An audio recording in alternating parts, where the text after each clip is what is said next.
Hello po mga kababayan, si Dante Maravillas. Maiba naman tayo ng kwento. Dito tayo sa sentensya mga kababayan na ipinatong, life sentence po. Ang ipinatong na sentensya kay dating Bamban na City Mayor Alice Goo. Ayan o. So pag-usapan natin, ito pong isyung ito mga kababayan. So, sabi dito sa report ng Inquirer, Alice Goo gets life sentence for Pogo link trafficking. Yan si Alice Goo. Pakinggan niya yan, Mr. Maravillas. Kasama si Amy Marcos. Magkakilala sila. Parang best friend sila po. Ikaw talaga, Mr. Maravillas, talagang intrigador ka. Nakita ko lang, post ng Malacanang event, tapos ang caption niya, one down.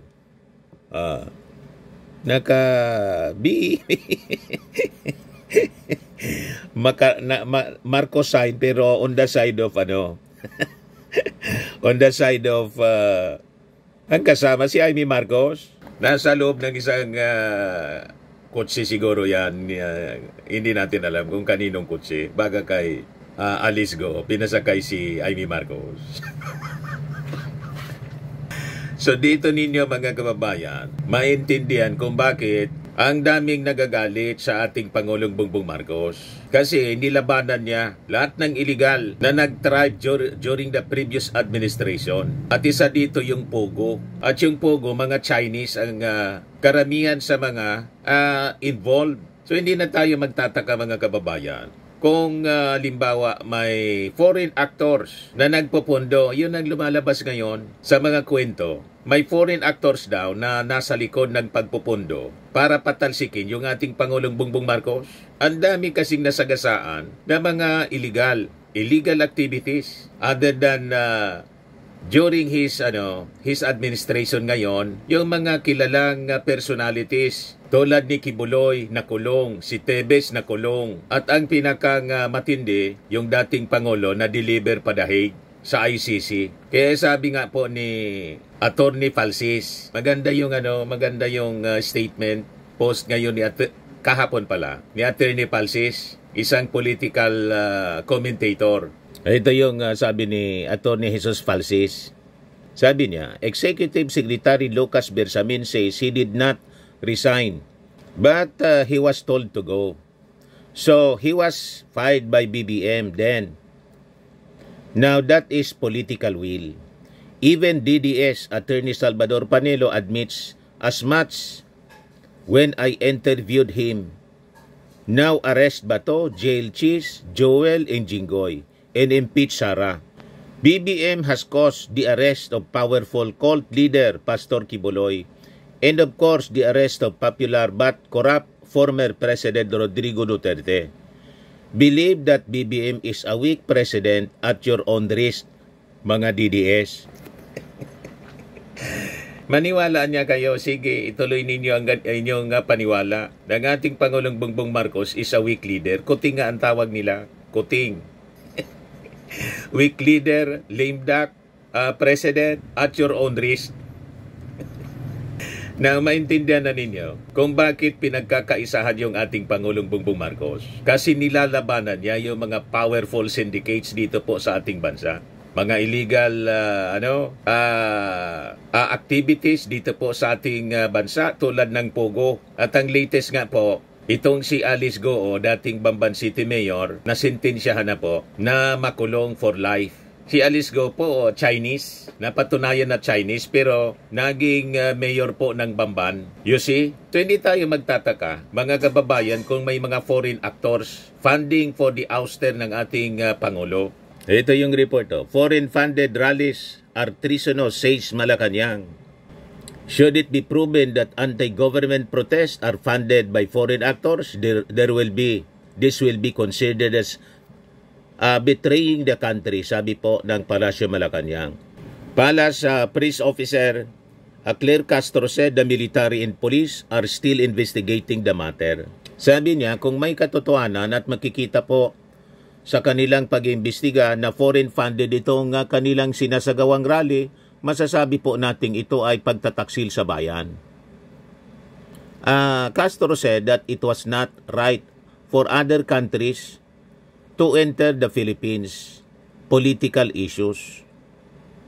Armed Forces spokesperson Rear Admiral Roy Vincent Trinidad said the military was looking into all the possibilities when it came to funding. Pinagkakaisan po yung ating Pangulong Bongbong. At ito na nga po, isa sa mga pinakang matinding issue, yung sa Pogo. Na alam naman po natin, ang involved dito sa Pogo, mga kaalyado ng mga Chinese nationals na operators po ng Pogo dito sa ating bansa. Inistorbo po ng ating Pangulong Bongbong kasi alam naman natin po kung ano yung masamang epekto sa atin. Ito yung mga nilabanan ng ating Pangulo na hindi nagawa ng mga previous administrations. Lalo na po yung Duterte administration kung saan talagang nagfiesta po ang mga illegal activities sa ating bansa tulad ng Pogo. At you just imagine, isang Chinese national naging mayor ng isang municipality dito sa ating bansa, yung Bamban, Tarlac. O ito na nga po, ang latest na balita, nasintensya ng life si Alice Goo.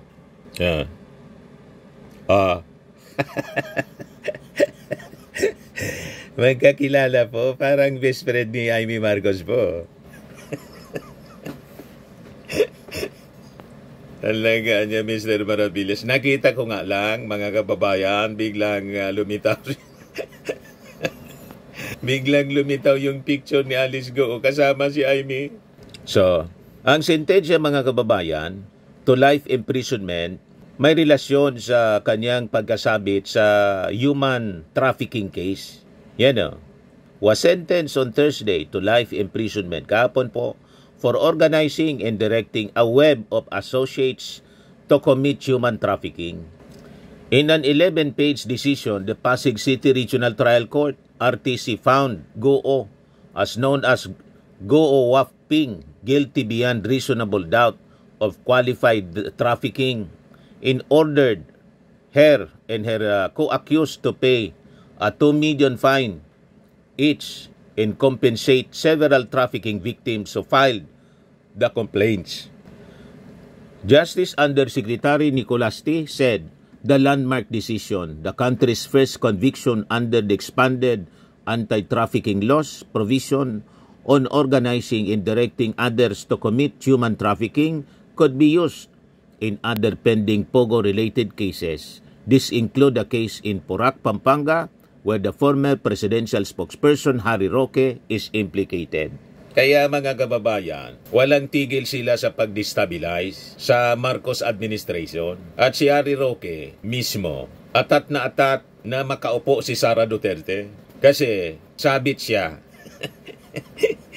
sa mga kaso related dito kay Alice Goo, mga kababayan. At pag si Sara Duterte nakaupo, lahat ng mga kaso nila, pati itong sa flood control, anomalies, flood control scandal, wala na to. Tigil ang lahat ng investigasyon, mapapawalang saysay, mga kababayan, yung kaso. Lusot yung lahat ng mga korap.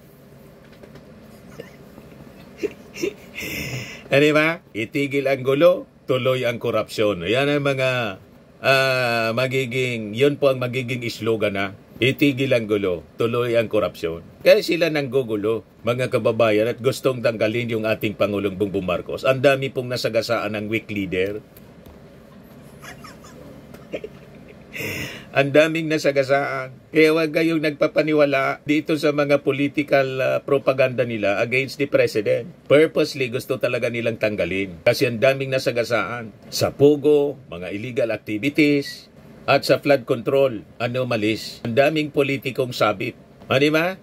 Kaya pinagkakaisan po yung ating Pangulong Bongbong Marcos, and there is a foreign hand na nasa likod po, nagpupundo sa mga destabilization na to. Kasi mga nationalities nila na may interest dito sa ating bansa sa mga illegal activities ang nasagasaan. Other than pa yung issue sa West Philippine Sea. Di ba po? Masalimuot po itong kwentong ito. Kaya kung ano-anong mga kwentong kasinungalingan po ang kanilang pinalilitaw, siraan lang po yung ating Pangulong Bongbong.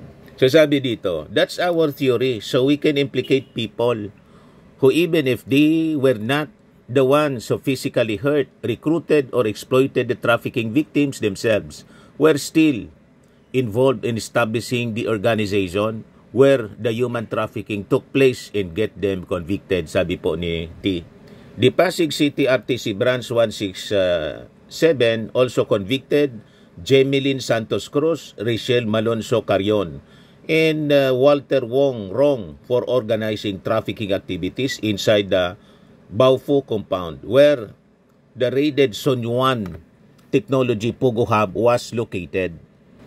The court found Wang Willie, Wodong, Nong Dinggang, and Lang Supo guilty of acts of trafficking committed against the victims. 8 others were acquitted. The ruling, penned by presiding judge Anilin Medes Cabilis, detailed how Goo, also with 3 co-accused who remain at large, Wang Siyang, Sang Rojin, and Bao Yinglin, organized and financed Baufo, then directed others to engage in forced labor and their online scamming business at the Tarlac compound.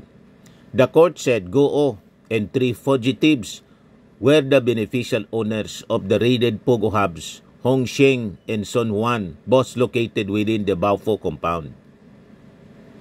It cited billings for the entire Baufo compound from 2019, panahon niya, no?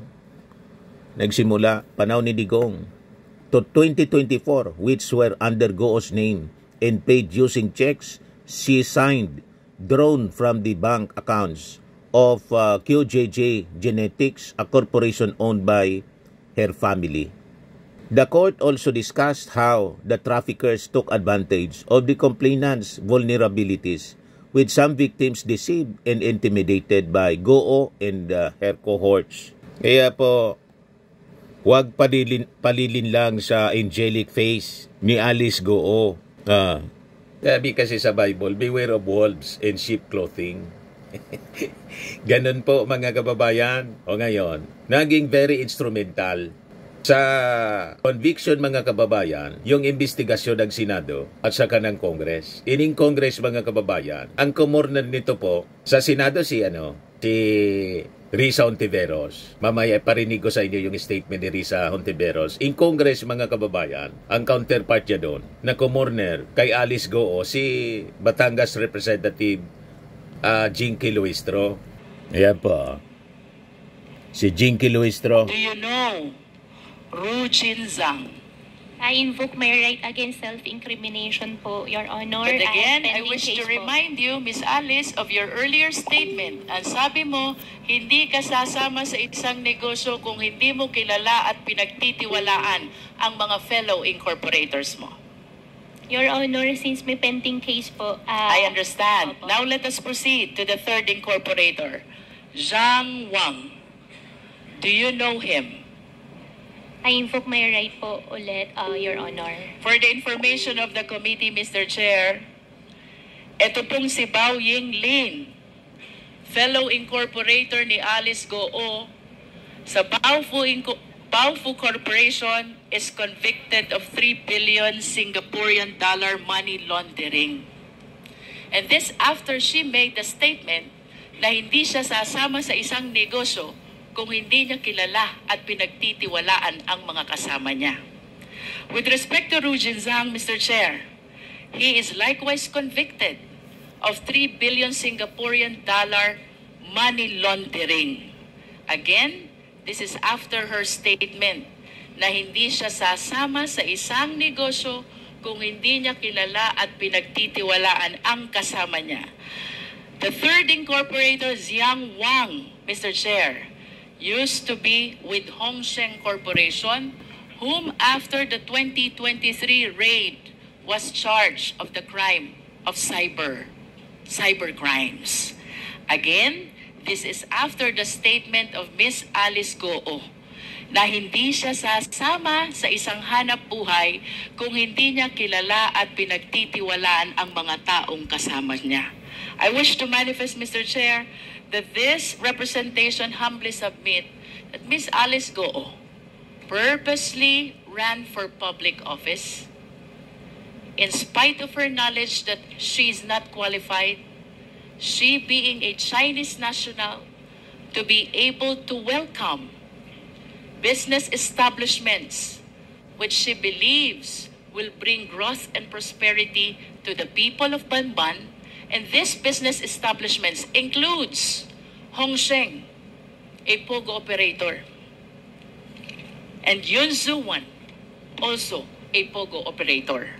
As a matter of fact, Mr. Chair, dito po sa location ng dalawang company na to, which lease the property of Baofu, with whom Ms. Alice transferred her land in exchange of shareholdings sometime in 2021, while maintaining control of the same after the same date.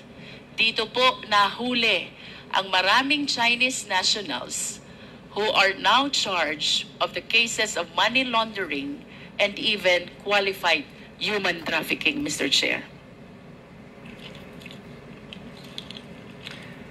Your Honor, if I may, just... So, naintindihan na ninyo mga kababayan, masalimuot po itong issue sa ating Pangulong Bongbong Marcos. Kaya napag-iinitan ng masyado at lumalabas po sa mga investigation ngayon. Foreign funded po ang destabilization. Ang daming sangkot kasing mga Chinese at may naging mayor na Chinese. Si Alice Goo na ngayon sentensyado for life sa kasong human trafficking. Ganon katindi po ito, mga kababayan. Yan one down. Sabi ni Risa Ontiveros, the conviction of Alice Goo, aka Go Waping, is a victory against corruption, human trafficking, cybercrime, and many other transnational crimes. Bilang chairperson ng Senate Committee on Women, Children, Family Relations, and Gender Equality na nanguna sa investigasyon, this makes me feel hopeful about the work we do. But it is far from over. We will continue to demand accountability from every government agency that failed in their duties, and we will continue to investigate the full extent of Chinese intelligence operation in our country. Sabi po ni Risa Ontiveros. So sa Senado po, ang talagang nakipaglaban si Risa Ontiveros. Sa Congress naman po, ang commoner, another woman in the person po of Batangas Representative Beatrix Luistro. Na-corner po niya Kaya sabi ko nga, ito yung mga leader natin na dapat nating sinusuportahan. Matitinong leader. Ako po, in case yung ating Pangulo, i-appoint itong si Luistro bilang susunod na Justice Secretary, siguradong matutuwa ang maraming mamamayang Pilipino. Kaya lang, incumbent congresswoman siya po. Pero pwede naman. Tulad noon ni Rimulya. I think incumbent congressman si Rimulya nang i-appoint ng ating Pangulo. Di ba? Depende yan, mga kababayan, kung halimbawa i-offer. Very much qualified itong si Beatrix Luistro, mga kababayan. Napaka-brilliant lawyer po siya. Rising star in Congress. Napaka-cool niya pag nagtatanong, napakalinaw kung magsalita. Di ba po? At napakalawak yung kanyang knowledge sa batas bilang isang abogada. So, yan lang po mga kababayan. Congratulations sa ating judiciary at sa ating administrasyong Marcos na wala pong sinasanto. Sa mga naghanap ng malinis and spacious fitness gym, pumunta lang po kayo sa aming Colossal Fitness Gym. We also offer Grab Car Rental with our brand new 2023 model ng Toyota Innova. We also accept booking for those who are planning to travel via PAL, Cebu Pacific, and other airline companies, local and international, and bills payment for Meralco Bills, PLDT, Aleco Bills, etc. Ang Colossal Fitness Gym is located at 3rd floor Security Bank Building, Landco Business Park, Legazpi City, Albay. For inquiries, look for Chilon Maravillas, contact number 0966-802-0949. Yan yung aming Innova. Lagi na pong matao sa amin. Pati mga foreigners po, tingnan ninyo. Mga British tourists sila. Ang lalaki ng katawan na, mga kababayan, nag-gym sa amin. Ito naman po, Indian National. Ito mga mga European sila. Ito naman yung bago naming product na binibenta online, Eye Glow Serum. Whitening po siya galing sa South Korea. Tingnan ninyo yung epekto sa aking anak na architect entrepreneur, Riz Maravillas. For inquiries, look for Riz Maravillas on FB. Ito naman po, Firmax Firming and Lifting Cream. Pinapahid sa mga pulses and other affected area. Mahinam po ito sa mga pains at paninigas ng mga kaso-kasuan. Ito po, Automax Radiant Serum. Sa mukha naman yung application. Anti-aging po siya. You will look 10 years younger than your age. Ito naman po yung bagong product naming binibenta online. I am Worldwide Amazing Pure Organic Barley Powdered Drink Mix from Australia. Endorsed by cancer survivor, actress Maritoni Fernandez. Mainam po ito sa may cancer at syempre for cancer prevention na rin po. Para sa inyong mga inquiries and orders, mag-message na lang kayo sa aking anak na architect entrepreneur, Riz Maravillas. Ito naman po, sa mga mahilig sa mga imported bags and wallets, dumiretso na lang kayo kay Ma'am Eileen Rosales, Eileen Closet. Naka-base pa siya po sa Amerika. Sa mga mahilig po sa spa, try nyo po dito sa Pamper City by OMG, your luxury escape. Located at Asiana City, Parañaque City, Metro Manila.